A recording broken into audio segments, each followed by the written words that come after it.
Okay.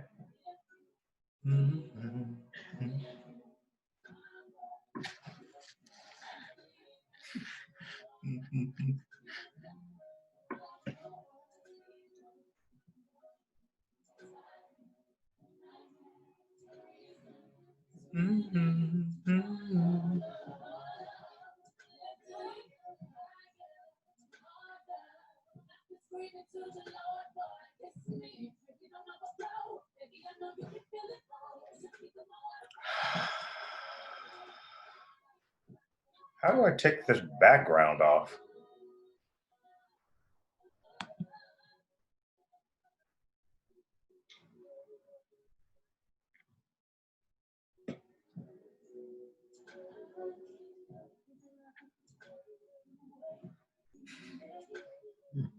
Hi there. I cannot. Can you hear me, girl? Yeah. Mm-hmm. It is so bright. Let me try. There we go. Now, why am I mute? You're not muted. Can you hear me? Yeah. Can you hear me? I can't hear you.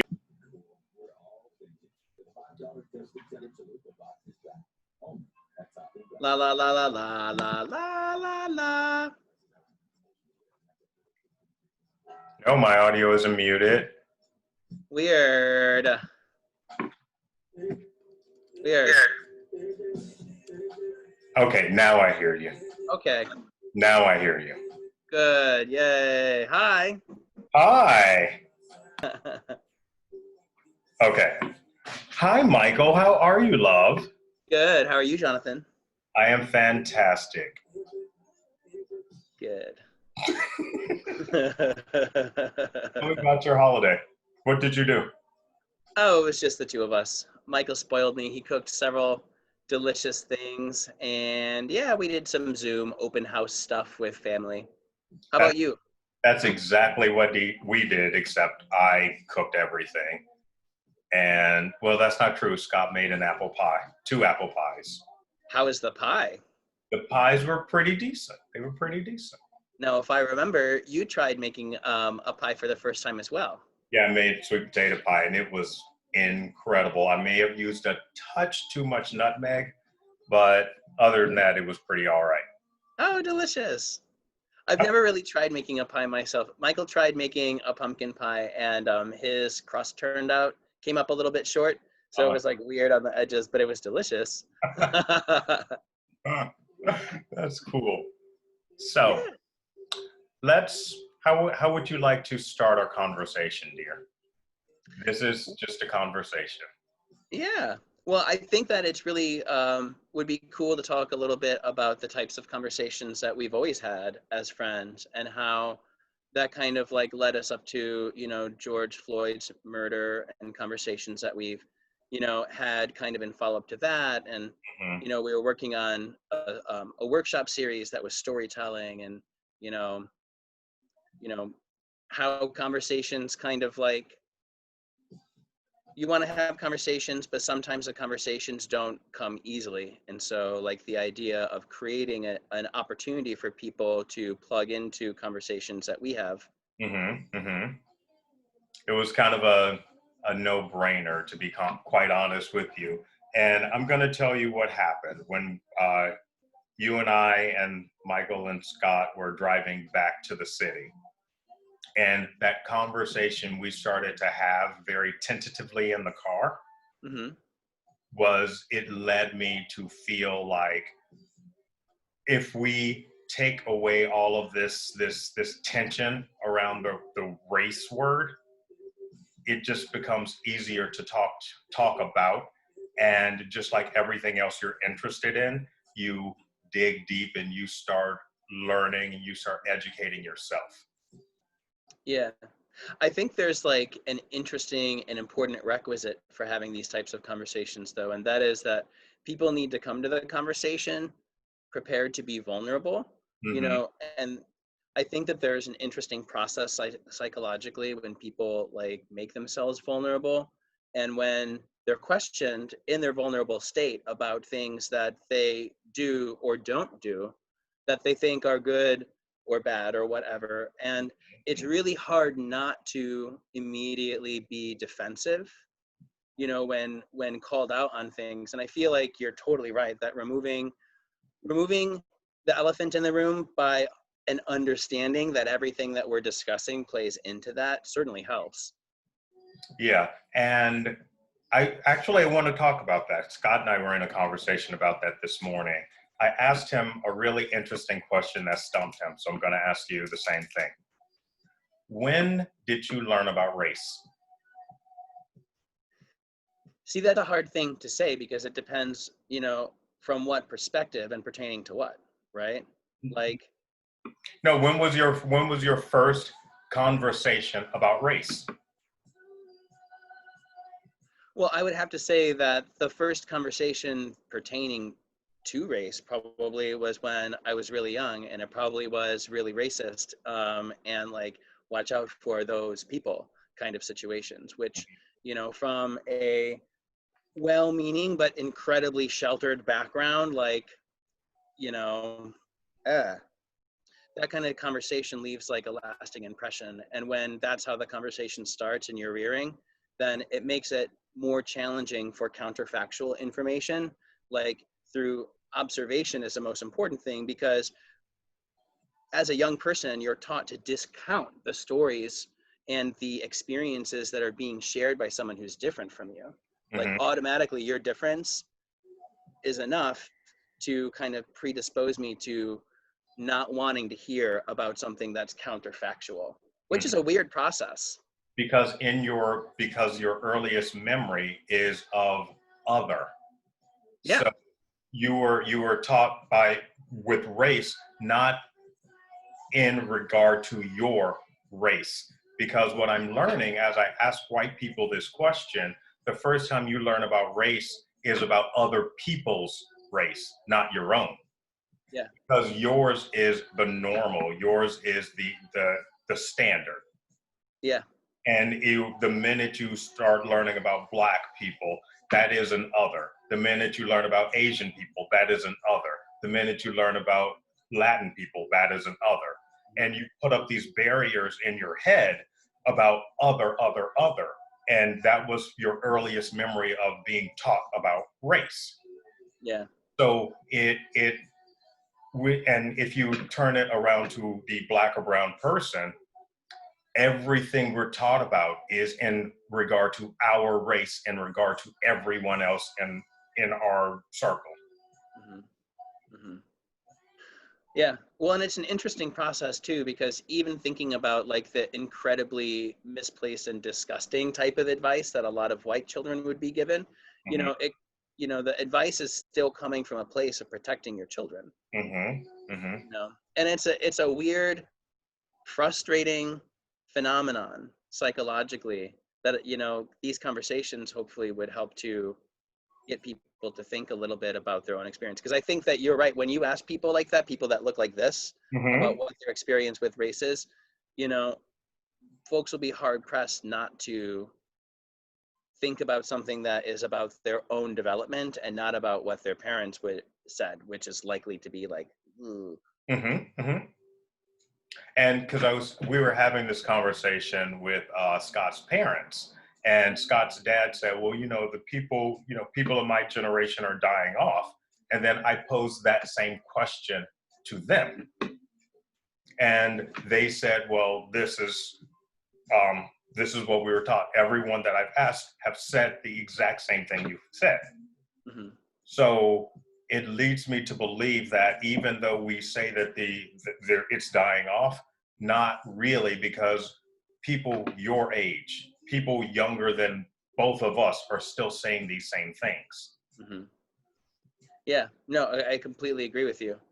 You know, there's interesting, you know, the interesting counterfactual kind of cultural stuff that came with, you know, when I think about it, is there's a difference between being out and all that, you know, and kind of not having some connection to someone who you would immediately other, just kind of at, you know, face value, versus having something that's like a known connection.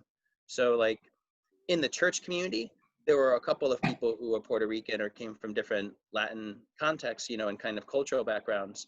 And my parents there were like really excited to kind of get us to hang out with those folks, Mhm. learn about someone else's culture. And it's like being part of the same church community made it like safe.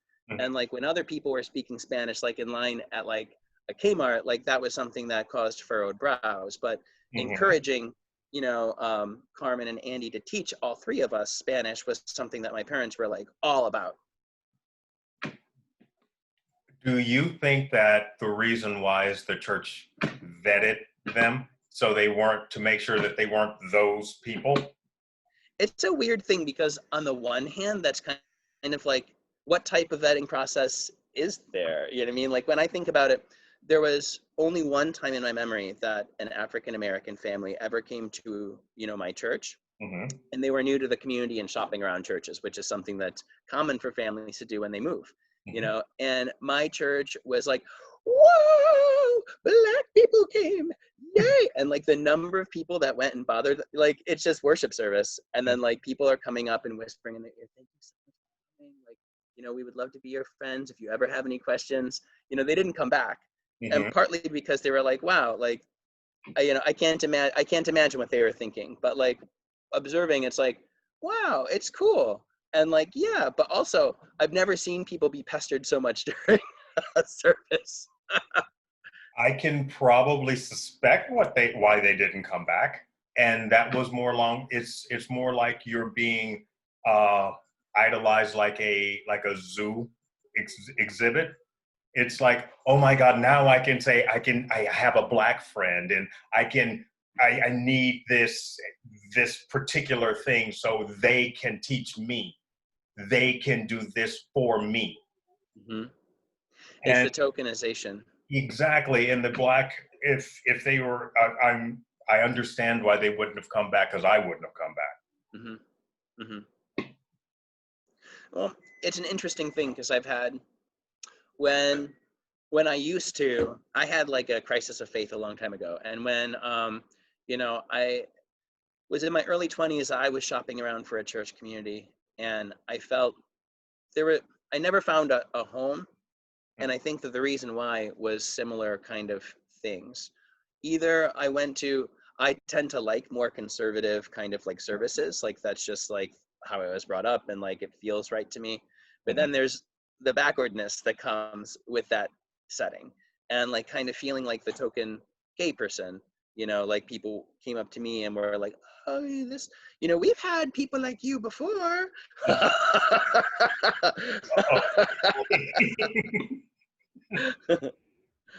Yeah.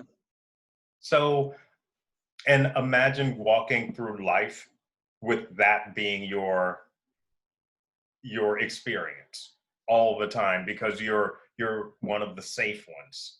Hmm. It can't be turned off. Hmm. Yeah. It's interesting. So we're rewatching 30 Rock right now, you know, and So are we.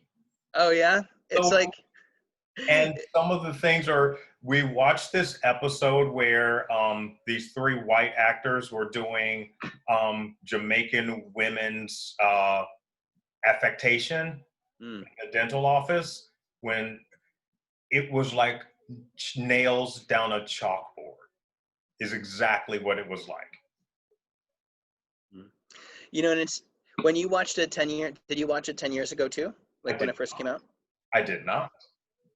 That's one of the most interesting things for me is like watching something from my past that I remember watching and feeling, wow, this was really, you know, kind of cutting edge and cool. And then feeling the same thing like nails on a chalkboard. Like Hmm. it's amazing how much we've progressed in like 20, 30 years. Hmm. Hmm. There's a movie, speaking of which, I want you to watch Suburbicon. I love that movie. Okay, good. It was, I watched it the other morning, and it was absolutely the most powerful piece of work that made perfect sense to me. Hmm. It's like the weird vignette too with the little girls. It was so cool. And how all of the news clips were talking about the dangers of the Black people when all of that murder is happening just across the street By white people. by white people. And girl, when she assassinated that dude in the middle of the street. Mm-hmm.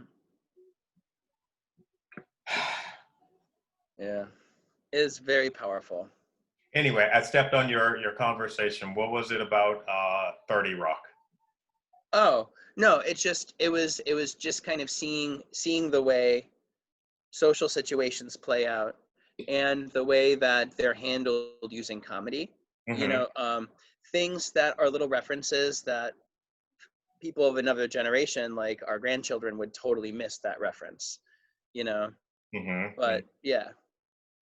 But what we thought was funny then is, looking back in retrospect, it's very, very painful to watch. Mm-hmm. And I was like, "Ooh, Tina Fey," but that's Mm-hmm. okay. Sorry, Mm-hmm. sorry. Yeah, I think that was cool though. Like, I think it's cool how there's the beginnings of racial dialogue in 30 Rock though. Mm-hmm. Like there's a lot of microaggressions and macroaggressions Mm-hmm. like written right in, Mm-hmm. and not all of them, but sometimes Tracy Jordan, or Tracy Morgan, and like the actress who plays his wife, like will address that like head on. And I think that is something that's encouraging, like that beginning of that dialogue that hadn't really happened interracially, like in very many spaces, True. except for in, this is the episode where we will address this, and I feel like there were some of those, like Fresh Prince of Bel-Air had some of those, Mm-hmm. but I feel like they were mostly the, shows that were, African American oriented. It's what Kevin had said in that, like one of our conversations, like it was trying to translate the Black community and the Black experience for white audiences still, Mm-hmm. as Mm-hmm. opposed to bringing the white ear to the Black voice. Exactly. That was I have two questions to ask, one of which is less interesting than the other one. Have you watched Hillbilly Elegy yet? No. Watch Hillbilly Elegy. It's we need to talk about that. It's about this Appalachian family and a mother's addiction into opioids, and her son who ends up in Yale Law School, and it's really gritty. And the second question I have for you, I never really asked you this. How long did you live in India? Just a summer. Just a summer? Yeah. What was it like for you walking around while white in India? It was interesting because when I was in Delhi, that was all go with business, and we had a driver and all that kind of stuff. And so like I was basically just shuttled from A to B with my colleagues. Mm-hmm. And yeah, when I was in Bangalore at home, Mm-hmm. In my like apartment that was assigned to me and all that kind of stuff, that was more interesting because that is, by Indian standards, a more middle class enclave within like kind of like an upper middle class like area of the city. And Mm-hmm. so like when I would walk near where I worked, there were sometimes other white people. Mm-hmm. But when I was near where I lived, I was the only white person. And so there was like this interesting thing, like walking down the street and being the only white face, the experience of having every face turn, every face. Mm-hmm. That was an experience, and like sometimes it depended on the situation. Sometimes it felt alarming, and sometimes it felt like exciting, and other times it was like just like, oh, this is just how it is, but it was like every time, especially like the street that I was on was kind of like this really quiet, it wasn't even paved yet, like Mm-hmm. dirt street Mm-hmm. with like 2 to 4 floor, like kind of like apartment condos up and down them. And then what made the area like kind of more middle class was that there was a lot of land under dispute. So the land was cleared and someone was to build a house, but squatters came, but and they didn't, that's like a whole thing. You can't remove the squatters, so then you end up with like a piece of property that has like several like cinder block hovels, crude hovels made of like tarps and rocks and branches, and then like tents.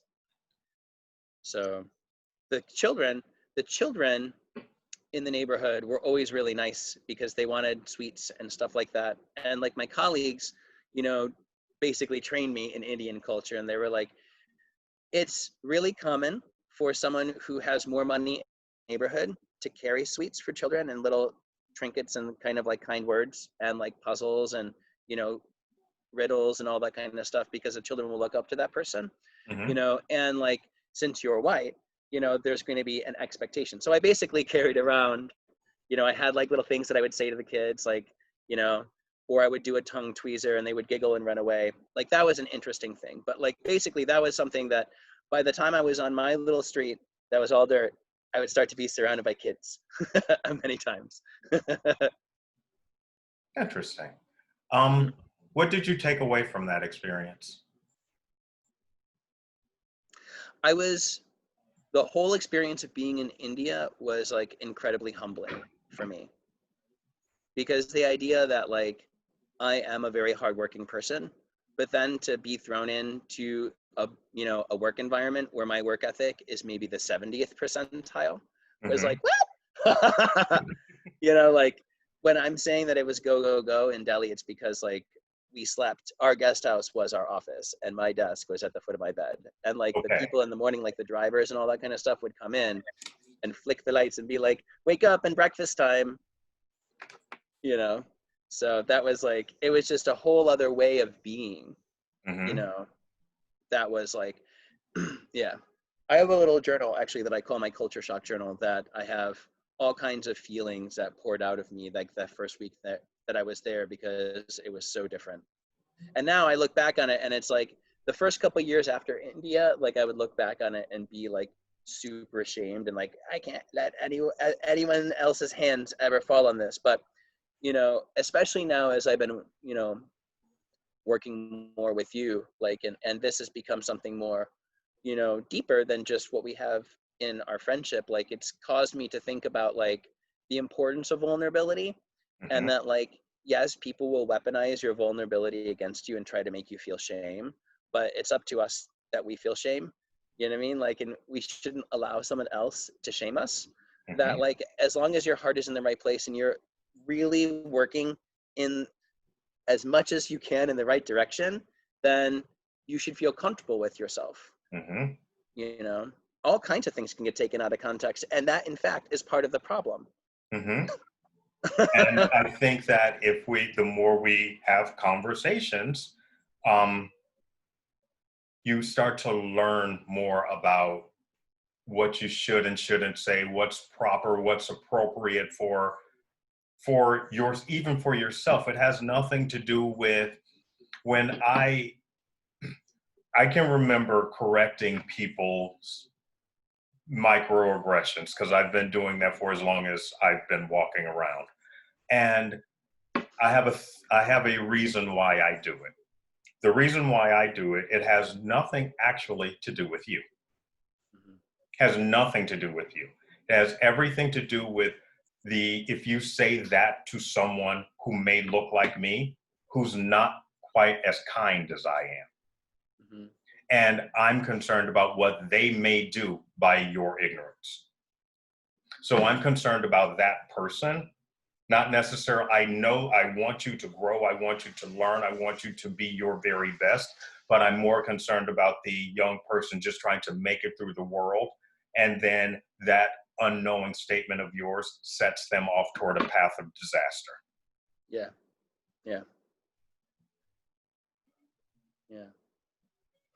It's an interesting thing thinking about, a good analogy for where we're at with this is that like every human is a mousetrap and we're all set to go off, and it just Mm-hmm. takes the wrong piece of cheese and it Mm-hmm. creates this chain reaction that is like so super unfortunate and unnecessary. And unnecessary. It's unnecessary because we all know that the legal system in our country is unfair. It's completely stacked. And so an infraction for you may be a life sentence for someone else. Mm-hmm. Mm-hmm. And I'm more concerned for that someone else. Mm-hmm.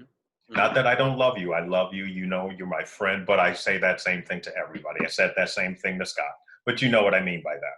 Well, of course. I mean, in a way, this is a thing that, you know, people who are more conservative latch onto that and say, aha, you're a social justice warrior. You know, and I think what a weird thing to say, like that. If you think about like what that statement means, then like you're also decrying Jesus and Muhammad and Buddha. Mm-hmm. Like you're Mm-hmm. decrying all of the world's holy people, in fact, you Mm-hmm. know, because any one of those books says exactly the same thing Mm-hmm. about this situation. So, you know, the idea that people kind of like, yeah, I don't know. I have a hard time with that. And I don't know what to do with it, because when people are so hardened Mm-hmm. that they can't see that, what do you do in those situations? I think at that point, and this is, do you feel like those people have this, again, this othered? Again, I'm so othered that I'm indoctrinated into this belief so strong, steadfastly, that there is nothing you can say or do that will deter that. Mm-hmm. You have to let life play its course with that, unfortunately. Mm-hmm. And your only resort is to be better than what's confronted in front of you. Yeah. You just be better. You cannot allow that ignorance to dissuade your positivity, Yeah. because no one ever cheers for that. If you boil it all down to just like, do you honestly in your sincere heart believe that you a white man are legitimately better at everything on this planet? You as a singular person are better than every other brown or black person that you come in contact with. If that's what you sincerely believe, I sincerely wish you the absolute best in your demise, Yeah. Yeah. because that is a mentality that has no place in the future that we are creating in the world. Yeah. I feel like, unfortunately, you know, people are really anti-black perspectives are things that are so ingrained.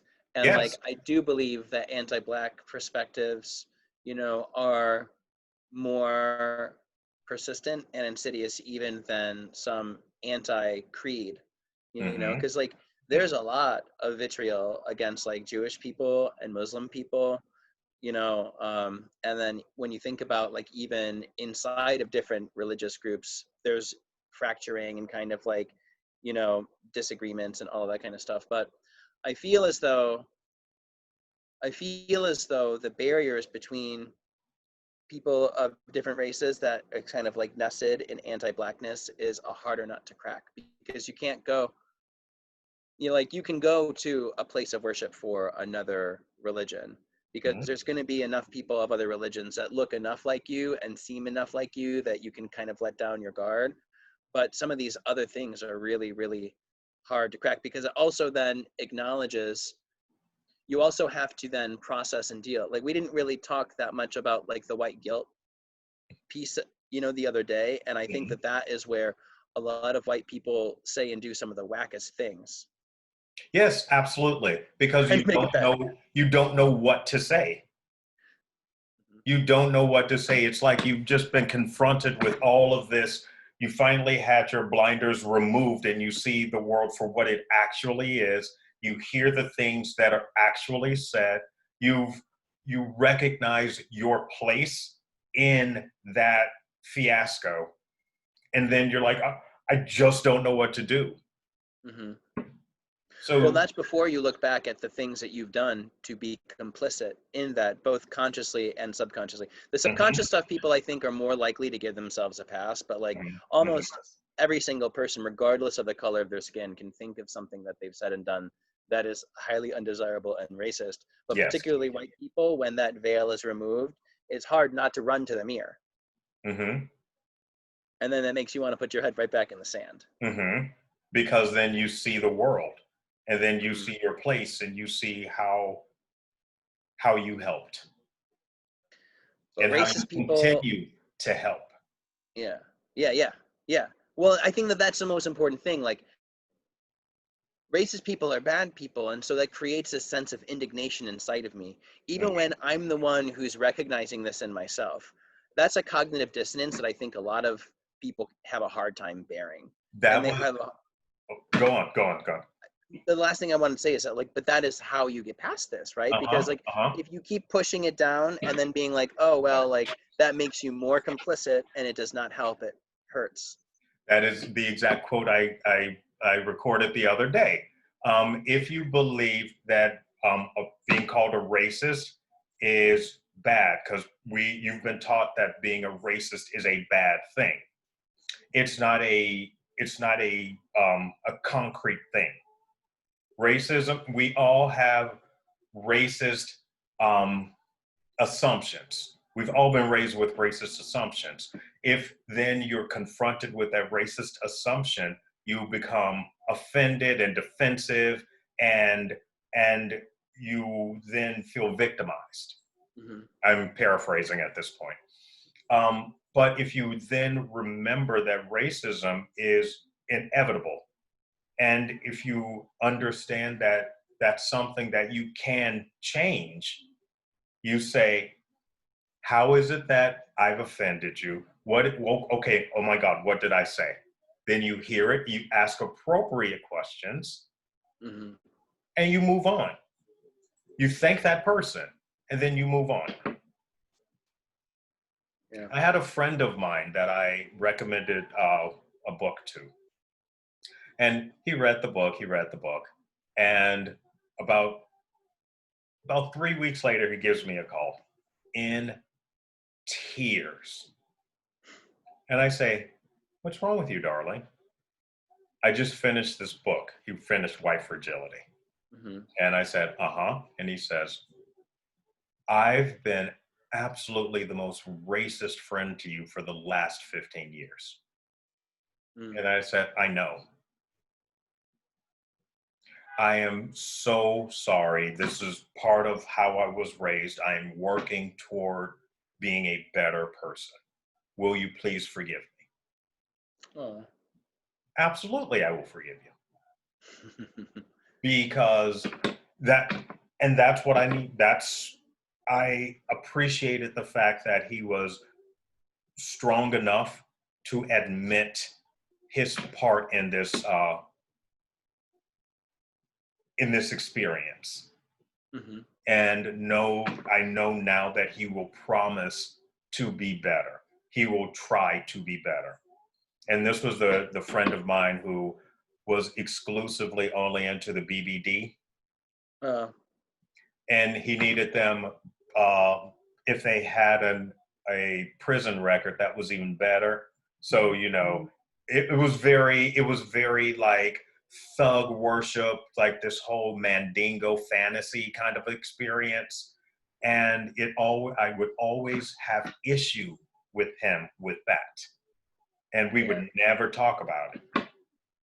He would always get really defensive when I wanted to unpack why that specific fetish. Mm-hmm. Yet another topic we talked about on Comfortably Uncomfortable Conversations. Yeah. It's so important to be able to like look at that stuff. It's an interesting thing. Like, it just kind of baked into my personality you know, but like as you're talking about your friend who approached you, it immediately makes me take stock of the things, you know. And I feel like it is important to have that moving forward too, that just because you have this aha moment now because you were exposed to something that really helped to like remove your blinders, it will be important to not put those blinders back on, because I think that that's another thing that goes with, you know, as a part of this conversation, that, you know, just because you've had your eyes open doesn't mean that there's a change in broader society. Hmm. And the forces of society are going to try to put those blinders right the F back on you. Forget it, girl. Forget it, girl. Here's a Real Housewives of Utah. Oh my gosh, are you kidding me? Yeah, I saw There is a Real Housewives of Salt Lake City, Utah. They all look like that. these same pumped up. They look like brat stalls. Every last housewife looks like a brat stall. I saw. Yeah, you know, it, it's a funny thing too, because I feel like, why do we focus so much culturally on stuff like that and on like people like the Kardashians? You know what I mean? Like, not that I'm like slamming people, though, like personally I have like all kinds of issues with, you know, but like ultimately it's what, why can't we focus on, but I guess that we've also talked about that in Comfortably Uncomfortable. Like that's all part of bread and circus, you know. And You I keep people think that distracted. it keeps us distracted, and B, it programs us. We have been, do you know why the Klan came back into fashion? Why? Because of the first film ever made. Do you know what the first film ever made was? No. Birth of a Nation. Interesting. That was the first film ever made. It was actually screened in the White House a couple of times. Wow. And because of that, it brought up the Klan, it brought up the Jim Crow laws. Because of that, it brought up the politicians, Klan members becoming politicians and changing the laws to create the system that we actually are working with right now.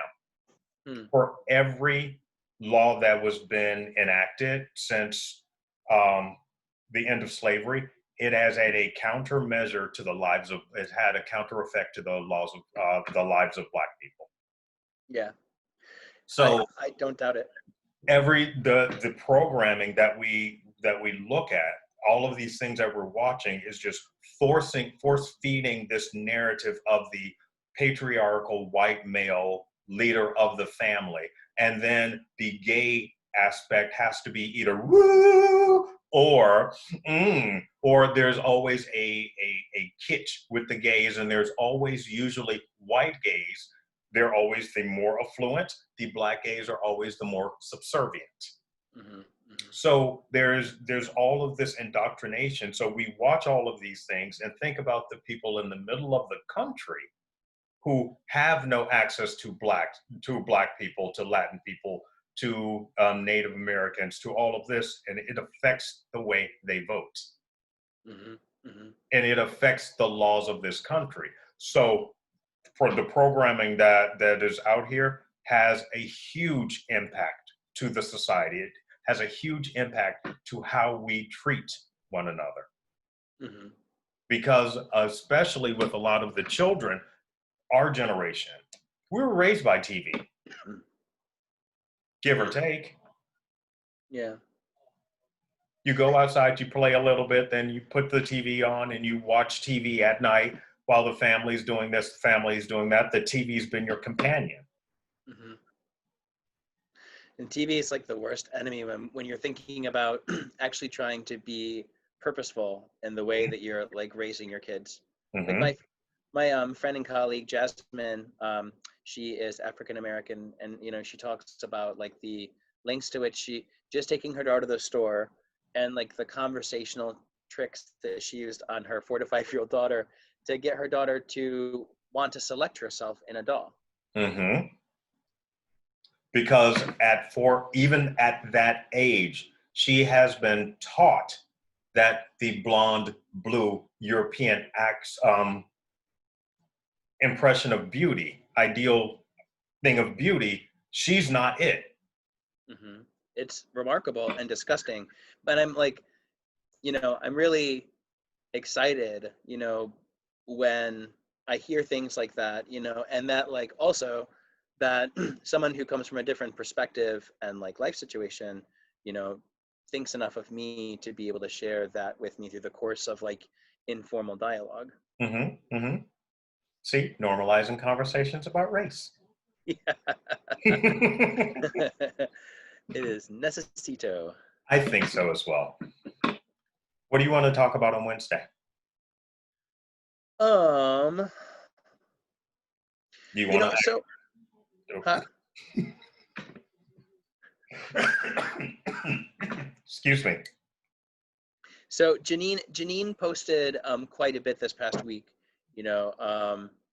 about how being in the Deep South, and being someone who is like half white, half Native American, Mm-hmm. you know, um, um, being gorgeous and positive and all that kind of stuff. Like people always want to talk to her, and then she's like, "Yay! Now you get my opinions." She's like, "Thanksgiving is a holiday that celebrates genocide Mm-hmm.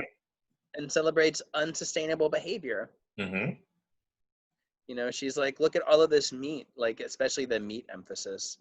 Mm-hmm. And then when you think about this is really like, thank you Native Americans for helping us to survive. Haha, now we kill you. Haha, Kind of here's some situation. polio. Yeah. I feel like this would be like an interesting conversation because it does kind of go back to that whole concept of the birth of a nation, and maybe it can lend itself from Thanksgiving and what does Thanksgiving really signify to different people from different backgrounds, because I think there's some people it does signify family and thankfulness, and that's fine too. Mm-hmm. you know That's fine too. But I feel like if we negate the fact that Thanksgiving is a celebration of genocide and it negates the plight of those Native people, we can't acknowledge Thanksgiving without acknowledging that. We can't acknowledge any of it if we're going to be truthful about our telling of our tale. We have to be truthful and authentic and tell all sides of the story. yeah. Maybe the fun way to talk about this, to ease our way in, would be to talk about Grimm's fairy tales Okay. and the way that we consume these fairy tales as modern children, even as contemporary children, because some of us are old and not so modern anymore. But like, Mm-hmm. even so, like going back to the 50s and 60s, those were all fairy tales of magic and fairy dust. Like Cinderella's stepsister did not cut off her heel to fit in that toe, and the other one did not in the shoe, and the other one did not cut off the end of her foot to fit in the shoe. But Mm-hmm. that's how that shit was written. Mm-hmm. And I think that we've accidentally, and I don't know, we can talk about, it's an interesting thing too, because I think political correctness almost could be a conspiracy theory, but like unintended consequences. You know what's really interesting about that, the whole political correctness, people are very, I never got it. I never got it. There will be political, I don't get it. And I the do. fact of the matter is, and this is what I've believed my entire life, whatever you tell me you are, I call you. Whatever it is. I don't care if you tell me you're a three-headed alien from Pololo. I'm gonna be like, oh, hey, I don't know what your pronouns are, but you tell me and I'm going to say it back to you because I don't have the right to impose that on you. I don't. Right. So Right. I never get politically, I've never gotten it. It's just being being authentic to the person in front of you and letting them be who they want to be. Yeah. Yeah. Yeah. Yeah. I Is there think, something bigger than that? Did I miss something? no, no, no, no. I was just very afraid of you. But I think, the important thing is that it's kind of like racism is like a comfortable fold to fit into. It gives you these reflexes. It Hmm. is part of your identity. And Hmm. white guilt is the other hyper liberal side. Hmm. And like political correctness I got because it was a way for me to be guilty and to show the world, look how much of a team player, look how not racist I am, look how feminist I am, because I can remember to say the right things. And it's so fun that you're saying what you're saying, because like that's obviously what you're saying is how I believe now. But like in my middle school and high school years, when I was like obviously still doing things that were clearly anti-Black, anti-immigrant, anti people who are not Christian, you know what I mean? Like I would hold on to this political correctness and be able to be very comfortable with myself. And when folks who came from a different background and be like, I hate it when you call me African American, I'm Black, I'd be like, yep. We've had that conversation. We did. Actually, I think that I was just finally letting go of the like deep programming of political correctness because I had already started to think when we were becoming friends like more than 5 years ago that like political correctness, is something that might be more harmful than helpful, because it's allowed everyone's ignorance to be swept right under the rug where it can be kept comfortable at home. Yeah, I never really got that. Just okay. Yeah. So maybe not then, like, but what do you think about the idea of like, why do we feel the need to candy coat and sugarcoat everything nowadays to make ourselves feel comfortable? We used to give kids in the United States, you learned how to read at the turn of the 1900s by getting a reader that was like, Ma died of cholera. Because that's what's children's lives. We can talk about that, and that will lead into a very interesting conversation about the programming that we've all been getting since we were all born. Is the idea is always of safety, and it's always under the guise of safety, and it's always under the guise of criminals, and it's always keeping you safe from criminals, from keeping you safe from drugs, keeping you safe, and there's all this hysteria and the gangs and the crack moms and the welfare and the this and the that and the other. Yeah. And so it's been, I think that has, and I'm kind of actually fascinated with this concept of otherisms. And it's what you've been taught your entire life. And I propose instead of an other, it's an and. Yeah. Because I feel like every time you learn something about a new culture, it adds to who you are as a person. I agree too. And it gives you respect for that person's culture. You might not, there may be people in that racial group that you can't stand, but that's an individual thing. It's just like, I might hate Steve, but that doesn't mean I hate all white guys. It's just, I don't like Steve. Yeah, exactly. I feel like one of the most important things from that type of experience is like having a realistic basis for comparison to say like, oh, well, that's different. And there are things about that are really cool. And there are things about that I don't understand. And that makes me wonder like why we do certain things the way that we do. Like, why do we have to do them that way? And I feel as though like that is such an important first step, because especially when you start to see the similarities, that helps to, I think that's one of why it is so powerful to go to someone else's house of worship. And when the world calms down, going to someone's home for a meal, inviting someone into your home or being invited into someone's home is such an honor and a privilege that you drink it in. They're showing you who they are. And I don't know, I feel like that's very simplistic, but it's a start. Yeah. Just having a chat. So I like if we start with the idea of kind of the way that we candy coat things these days, then maybe we can back into, the conversation about the first Thanksgiving and what that means, and also kind of like the birth of a nation, and like how the person who writes the narrative ends up creating that candy coating. The person who writes the narrative gets to create the history. Mm-hmm. And well, that explains everything, because our history was written by white men.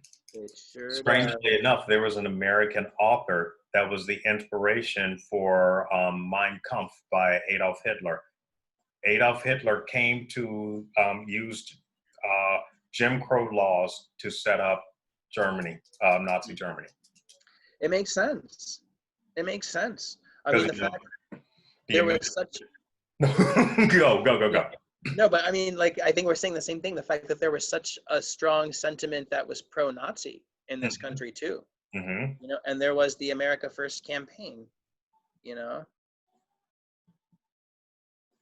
And how and it's also connected, because as you were talking about all of the antis, the one universal is anti-blackness. That is a global thing. Mm-hmm. Mm-hmm. Because I'm hearing these statements everywhere, Mm-hmm. from every continent. Mm-hmm. Because we've all, even I can remember as a child being called an African booty scratcher. Wow. So even as African Americans, we have this idea of savage Africa with, the Sally Struthers and the babies with the extended bellies and flies on their eyes. That's what we have. That's our idea, our concept of Africa, because that's the narrative that we've been taught. Mm-hmm. Mm-hmm. Meanwhile, people are just trying to fight for freedom. Meanwhile, people are just trying to fight for land that is theirs, fight for a say-so in their own existence. Mm-hmm. Stop colonizing. Mm-hmm. Mm-hmm. Because when you do that and you leave people with pits of despair, that's how Boko Haram, Mm-hmm. gets started. That's how Al Qaeda gets started. That's how Hamas got started. Mm-hmm. Mm-hmm. Mm-hmm. Mm-hmm. Mm-hmm. So, I mean, Let's do candy coating history. We'll blend it into what Thanksgiving means, what the concept of Thanksgiving means, especially in 2020, now that we're telling truth about who we are. exactly. And I And think, is there an outcome that you're looking for? Oh, I'm sorry. No, Sorry. well, No, you go. there is an outcome that I'm looking for. In the month of December, I'm going to be focusing more on empathy and trying less to other us and being more of an and for us.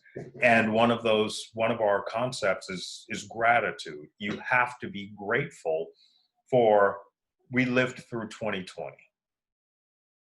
Mm-hmm. So let's find a way for us to acknowledge what we've done and remove those chains before we move into 2021. Yeah. Yeah. You know, it'd be an interesting thing to focus on. Like, my grandpa is super religious, so he had me read this book that's kind of like a book about the Essenes, which are the Jewish sect that Jesus was supposed to have come out of. Okay. So it's like, it's based on stuff that's in the Bible, but also what's known about the Essenes. And it was really interesting. Like the Essenes were more open to having women participate in things, and they were also more seen as like kind of ambassadors. Mm-hmm. And like, when you think about it, even before reading this, I'm like, didn't Jesus go do that thing where he went and stayed with all these different countries? And he did. Mm-hmm. And I think Muhammad, my recollection from high school history is that Muhammad did the same thing too. And I think Buddha did the same thing. Mm-hmm. And I think you could argue the same thing about Moses. If not Moses, then at least Jacob, in terms of being from many nations. Mm-hmm. And the idea of diversity and inclusion being something that's been like an ideal since time immemorial, and that humanity just has a hard time with that. Because of the concept of other. Yeah, yeah, yeah. And to think about how like empathy, is something that at a base level is these institutions over all time are trying to breathe this into people, but at the same time using that to weaponize people simultaneously. That is an interesting mind f, you know, mind fuck. I know, I know. I'm looking at this background slowly fading away. Do you see that? It's being funny. I don't know. Technology is so weird. I don't know. Scott drew stuff, and it's all right. It's great. Here, this is my favorite new filter that they have. Oh yeah, I saw that one. Yes, gay. What? No. Do you want Yes. to hear something funny? What? I like sunglasses, and so Uh, my mom was like, "Where did you get those?" She goes, "They look so cool. How much did they cost you? I can't even imagine." I was like, "Mom, they were like $1,000." She was like, "I'm like, you're so crazy, Mom." I'm like,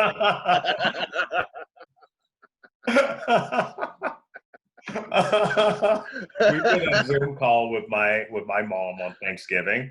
uh, She logged on 3 hours early because she didn't know what she was doing. It was just adorable. She's wandering around the house trying to find her lighting. It was so cute. How do you like your ring lights? Oh, I love them. I absolutely love it. I couldn't film if I didn't have a ring light. I think I need one because like there's it's the time of day that this time of year it's around 12 to 2, and in the summertime it's more like 3 to 4, like even 5ish. It's crazy how like the time changes like that. But like the sun hits me like this and I'm just like this interesting cookie. Mm-hmm. Mm-hmm. Get yourself a ring light. It will save the world. Because All if I right. didn't have a ring light, I would be very, very watch. See that? Yeah. It definitely warms everything up. Yes, black people need ring lights. Like, well, you and me, like, it gets to be a certain time of the day, and everything just looks ashy. You know what I mean? Mm-hmm. Mm-hmm. Like, even the color of the picture behind me is like, like your wall is like a nice warm color now, but that had kind of turned into like a pale as well. I think, yeah. Well, Yeah, all right. but it definitely like your complexion. You can see every detail of your beautiful complexion and face with the ring light. So that's awesome. Thank you. That's the whole thing. I want you to drink all this in. Yum, yum, yum. Hey, real fast, because I had said that we could talk about it. So in terms of the graphical type of cartoons, Mm-hmm. um, I'm thinking one of the things that's would be high utility for that would be different types of campaigns. So like the business lady hat, would be thinking about healthcare campaigns. Like, if now that there's a light in the end of the tunnel with COVID, I want to start engaging Sean again about getting that Bronx project going. And Mm-hmm. so like the types of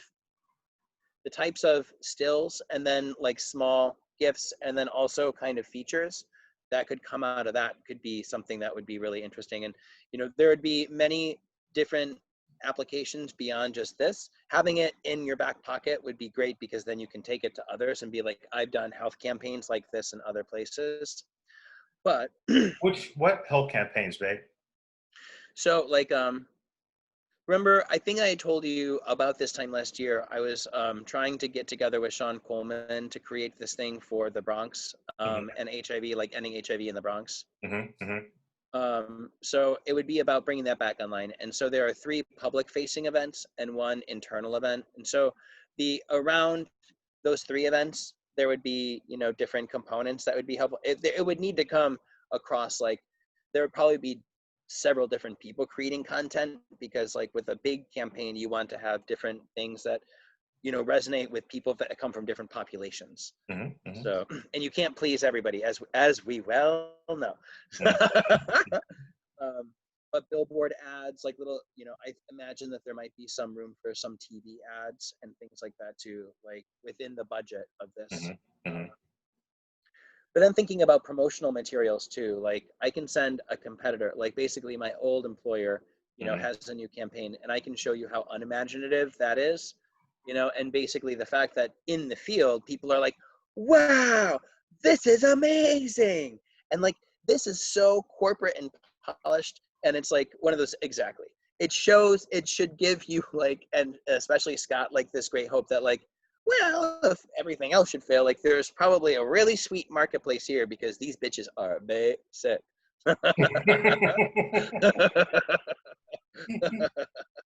Okay. Here, let me put All it right. in the chat room. Let me put it in the chat room. And let's see. Let me just do the In Care campaign one. In Care, because there's this video that is here. Did they take the promotional video off of it? I think they did. They ran out of their promotional music. Like, that's one of the things that I think is like crazy, that like he went to Paul Glass because he sees Paul Glass on the train, and you know, Paul Glass is like a nerdy kind of like, you know, new age conservative, not conservative, what's that called? Classical music, new age classical music composer. And he saw him on the train, he recognized him. He was like, hello, I am doing this thing and I would like for you to compose this piece. So that whole original piece composed by an actual guy that composes things for movies, fine. But one or two bars throughout the entire video had something that was from Batman Returns, and Columbia was like, no, we sold that division to someone else. And they said that, like, and when we sold it, we told them that they could never, ever, ever use any of the things that we had put out. So basically, that was it. Fucking corporate America, dude. Corporate America, girl. And this is a charity, isn't it? These are charities, yes? Yeah. This is why, okay, so the family, Scott, the Lilies and we're doing a gift exchange, but we're not doing any gifts. We're doing only charitable donations this year. This is why I'm having them not give to national charities, because of this kind of stupidity. Yeah. Yeah. There you go. Oh, there it is. Oh, shit. So this is what we would do is. Oh. Oh my God, where are you? Hold on, I'm coming back. I don't know where I went. Oh, no worries. So that's the kind of thing, it's the kind of thing that like, as I'm working to stand up a private sector version of what that is, there will be the need to have like really high quality materials to help with that. And I honestly don't think that IAPAC has the skill set internally to do that either. Here, let me see. I don't think that IAPAC has promotional videos, but this will give you a little bit of a sense of kind of like, yeah, actually, no, I won't even, like, they're backwards, and they're like, they have a high polish to them, but because they use like high dollar third party like designers, but they need someone who has the creative vision to help them carry through, and Scott has that. You know, in spades. But other people don't. So I think that there's a lot of room. Like, this is my old employer's like Create Equality campaign, which is tied to the National HIV/AIDS strategy and the US ending the HIV epidemic, but it's done in a super, you'll see, it's very clunky, and it doesn't really get in the weeds of people's data. And if you cannot get in the weeds of data to talk about disparity populations, then what are you doing? You're just doing that thing. That's a white guilt thing. I can check a box. Look, I'm doing the right things. I'm doing the right things, but you're not. Exactly. You're not. You're missing the entire point. Yeah. So our federal partners, this is the thing where being external, I think, is helpful. Our federal partners, Clemens actually wanted to do something more substantial because Adam told him, you're going to fail unless you do something substantial. And I don't know how many of us you're going to get to sign on to something that will fail. So Clemens pushed, and our federal partner said, but everyone complains too much when you ask them for data. And I think I can see that, because here's the big money bags funder being like, I'll give you $1 million But then, you know, that's part of that dynamic between funder and fundee, right? Of course, if the funder is like, the fundee will complain. That's just how that works. So you need someone on the outside to be like, come on, look at this. Okay. So we'll see. But those are some of the low-hanging fruits. And then also thinking about, like, you know, food and nutrition campaigns, walking campaigns, children's, you know, Head Start campaigns, like all these different things. There's a lot of applications, you know, just thinking about going into a doctor's office, like in the suburbs, even here to a certain extent, like, but especially thinking suburban healthcare style, like there's always the ubiquitous TV, and especially thinking about child-friendly content, you know, like who produces that?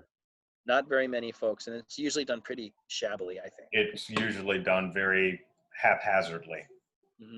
Yes. And you have like all of these nieces and nephews and grandnieces that you can kind of use as a captive audience too as you develop stuff. Yes, absolutely. Here, watch this. Tell me what you think. Yeah.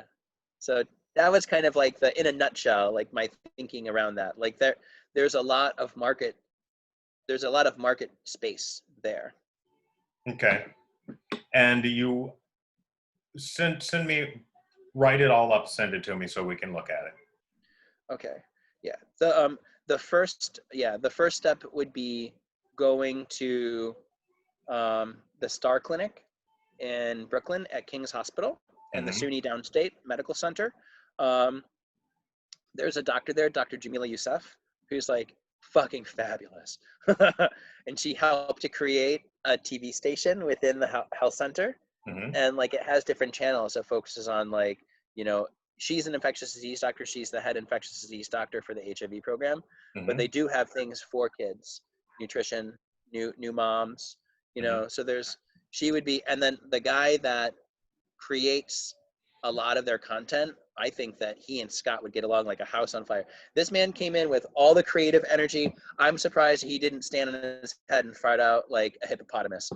It's like, like. Wow. Okay. Yeah. Just thoughts. I'm excited. I don't know exactly what let's try that again. I'm confused as to my part in this. I'm loving Scott. I'm going to give all of this to Scott. Yeah. That's it. Yeah. Okay, that's what we're talking about. Okay, good.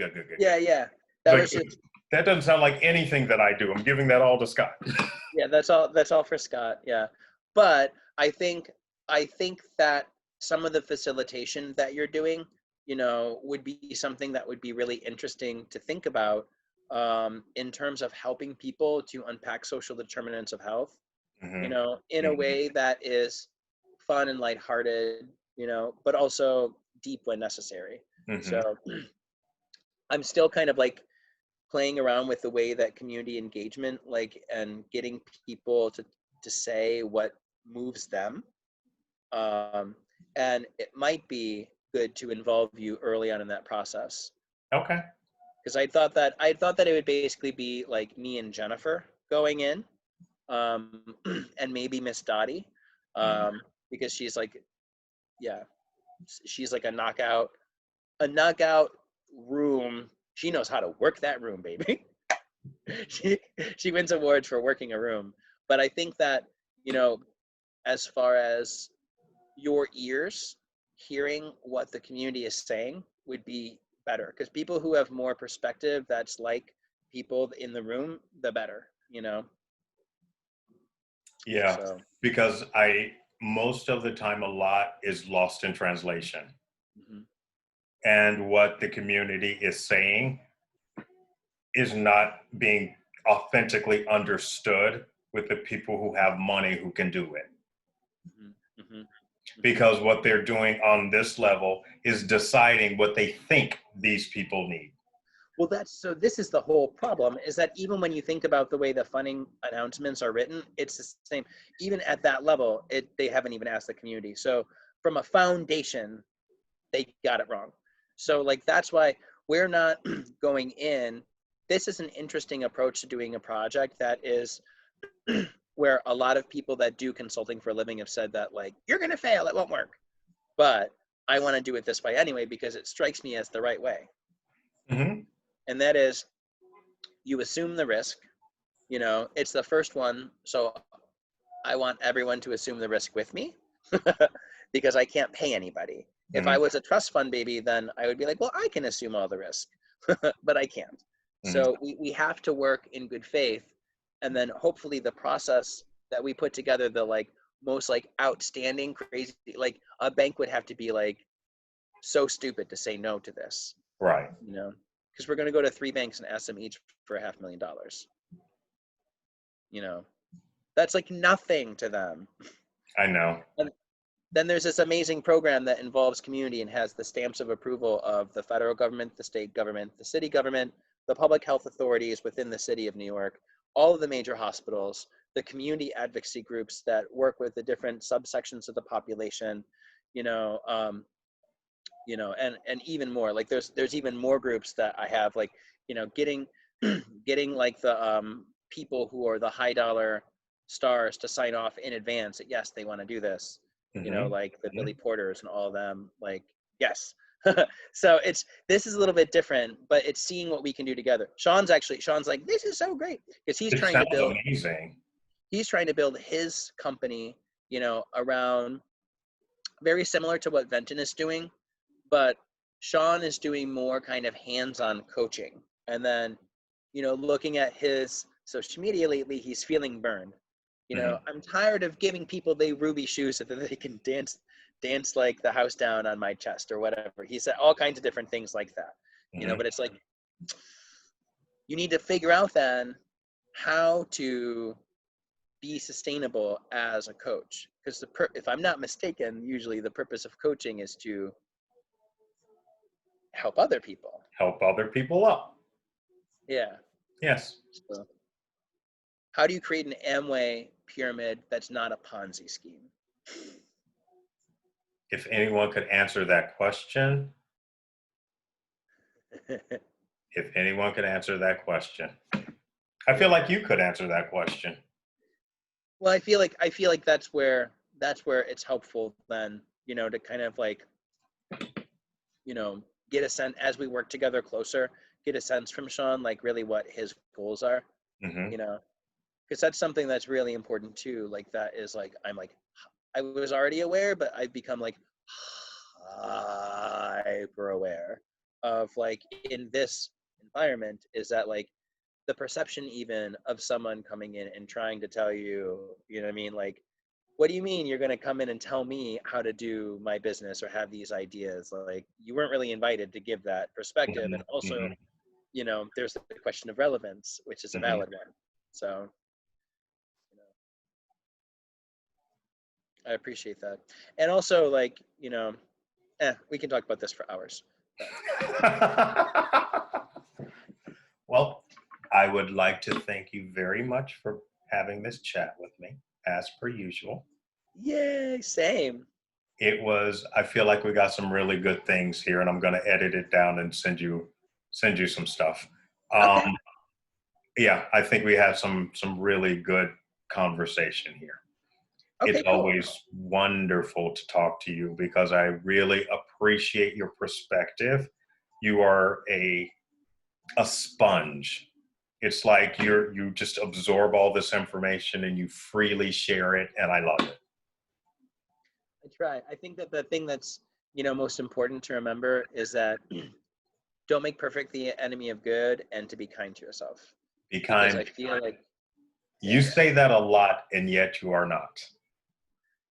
Exactly. Well, sometimes you have to tell yourself something a million times to believe it, right?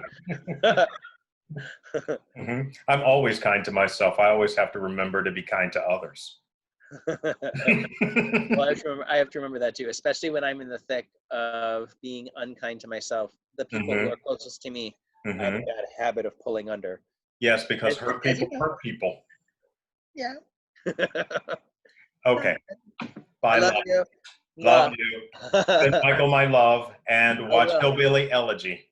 I will. Send Scott mine. All right. I'll see you Wednesday. Bye. Bye.